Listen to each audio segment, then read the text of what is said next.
सुबह माँ ने कहा, बेटा उठो, तुम्हें स्कूल जाना है, देर हो जाएगी। ये कहते हुए माँ मेरे बिस्तर के पास आ गई थी। तभी उनकी आवाज सुनकर मैंने धीरे से अपनी आंखें खोली और उठकर बैठ गया।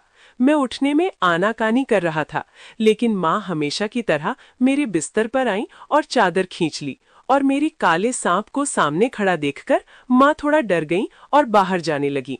मैं भी शर्मा गया और जल्दी से दोनों हाथों से सांप को ढकने की कोशिश करने लगा। फिर आगे क्या हुआ, ये सुनने के लिए पूरा वीडियो देखें और हमारे चैनल हिंदी सुविचार को सब्सक्राइब भी कर लें। नमस्कार दोस्तों, मैं विशाल हूँ। मैं जयपुर से 30 किलोमीटर दूर एक छोटे से गांव में रहता हूँ।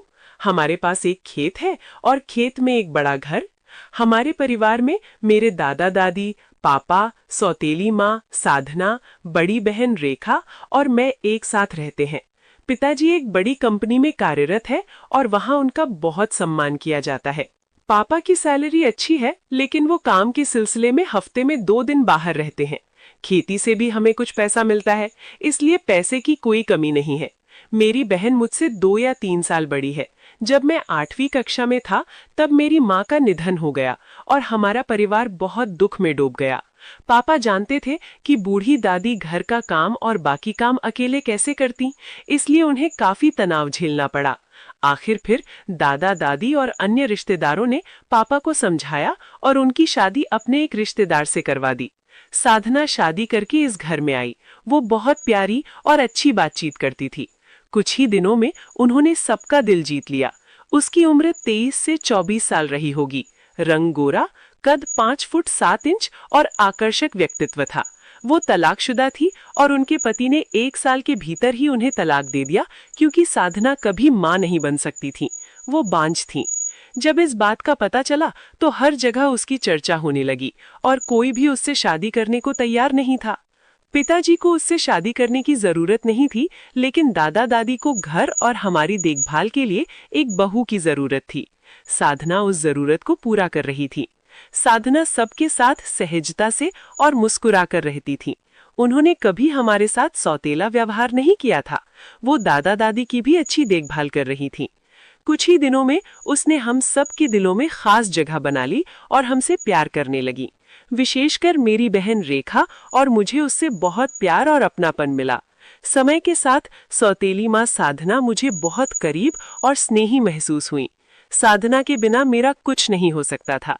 जैसे जैसे दिन बीतते गए, मेरी सौतेली माँ के साथ मेरा रिश्ता मजबूत होता गया।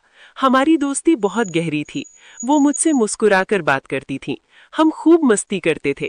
कभी मैं उन्हें प्यार से गले लगाता तो कभी वो मुझे प्यार से गोद में उठाकर लाड करती।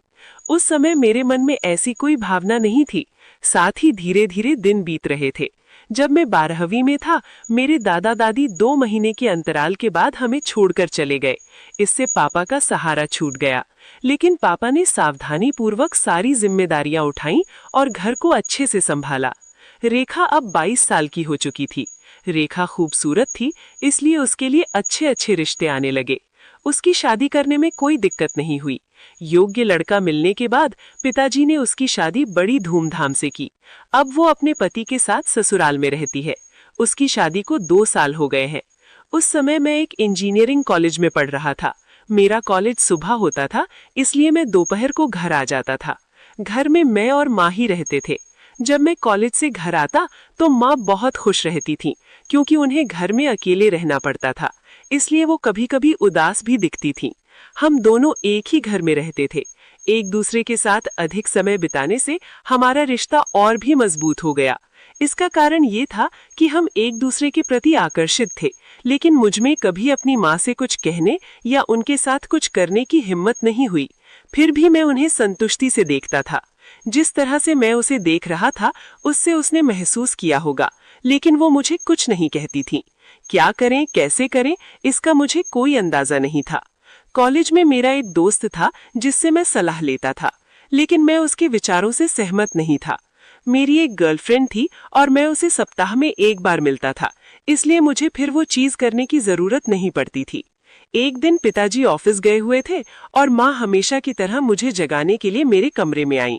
सोते समय मैंने केवल कच्छा पहना हुआ था और मैंने ऊपर चादर ओढ़ ली थी। माँ ने मुस्कुराते हुए कहा, बेटा उठो, देर हो जाएगी, तुम्हें कॉलेज जाना है। जब वो मेरे बिस्तर के पास आ रही थीं, उनकी बात सुनकर मैंने धीरे से अपनी आंखें खोली और उठकर बैठ गया।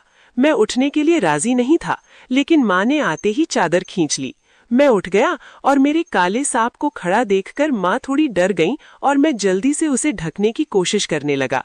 तभी माँ ने हमेशा की तरह हंसते हुए कहा, बेटा, इस उम्र में ये सामान्य बात है, इसमें शर्मिंदा होने की कोई बात नहीं है। माँ मुस्कुराई और बोली, अब तुम बड़े हो गए हो, चलो उठो, नहा लो, मैं तब तक चाय और नाश्ता तैयार करती हूँ। फिर मैं उठकर बाथरूम में गया और नहाकर तैयार हुआ और डाइनिंग टेबल के पास बैठ गया। माँ चाय और नाश्ता लेकर आई और मेरे सामने बैठकर मुझे देखने लगी। उसने झुककर नाश्ते की प्लेट मेरे सामने सरका दी और बोली, अब नाश्ता शुरू करो। माँ अच्छी तरह जानती थी कि मैं क्या सोच रहा हूँ। वो जानबूझकर एक हाथ टेबल पर रखकर झुक रही थी और नाश्ता कर रही थी। मैं नाश्ता कर रहा था, लेकिन मेरी नजर वहीं रुकी हुई थी।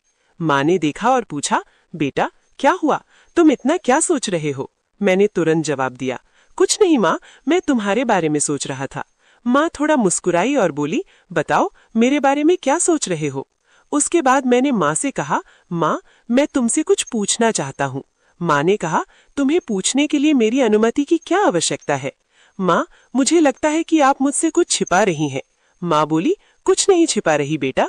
फिर उसने विषय बदल दिया और कहा, तुम्हारा कॉलेज कैसा चल रहा है और अब तक तुम्हारी कोई गर्लफ्रेंड बनी है या नहीं?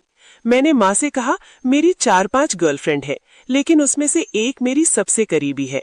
मेरे ऐसा कहते ही माँ हंसने लगी, लेकिन मैं थोड़ा असमंजस में था। फिर माँ बोली, काश तुम मेरे बॉयफ्रेंड होते। मैंने कहा, माँ, तुम मुझे चने के पेड़ पर चढ़ा रही हो। फिर माँ मुस्कुराई और बोली, ठीक है, अब तुम मेरे बॉयफ्रेंड हो। माँ ने आगे पूछा, क्या तुम्हारी दोस्ती सिर्फ दोस्ती है या कुछ और भी है? क्या तुमने अकेले में उसके साथ ऐसा वैसा कुछ किया है? हाँ माँ, हमने दोस्ती से आगे बढ़कर बहुत कुछ किया है। माँ ने मीठी मुस्कान के साथ पूछा, तुम्हारी गर्लफ्रेंड को तुम्हारे जैसा बॉयफ्रेंड मिल गया है, वो बहुत भाग्यशाली है। मुझे उसकी बातों में नाराजगी का एहसास हुआ और मैंने उससे पूछा, क्या हुआ माँ? माँ ने कुछ देर सोचने के बाद कहा, कुछ नहीं बेटा, तुम्हें कॉलेज के लिए देर हो जाएगी, चले जाओ, मैं कुछ देर शांति से बैठना चाहती हूँ। मैं उठकर कॉलेज के लिए निकल गया। कॉलेज जाने से पहले माँ ने मुझे गले लगा लिया और कहा, अब तुम जाओ, बहुत देर हो चुकी है। उसके आलिंगन में एक अलग ही एहसास था। तभी माँ की नजर नीचे मेरे सांप पर गई। उसे देखकर माँ शर्मा गई और उनका चेहरा लाल हो गया। मैंने उसे प्यार से देखा और अलविदा कहा। तब मैं कॉलेज के लिए निकल गया। माँ की बातों को, उनकी भावनाओं को समझना, उनके विचारों को जानना बहुत जरूरी है। कुछ दिनों बाद हमारा रिश्ता दोस्ती से आगे बढ़ गया और मैंने वो सब उनके साथ किया। तो दोस्तों, अगर आपको हमारी कहानी पसंद आई तो हमारे चैनल हिंदी सुविचार को सब्सक्राइब करें। और हाँ, आपको कहानी कैसी लगी मुझे कमेंट में जरूर बताएं।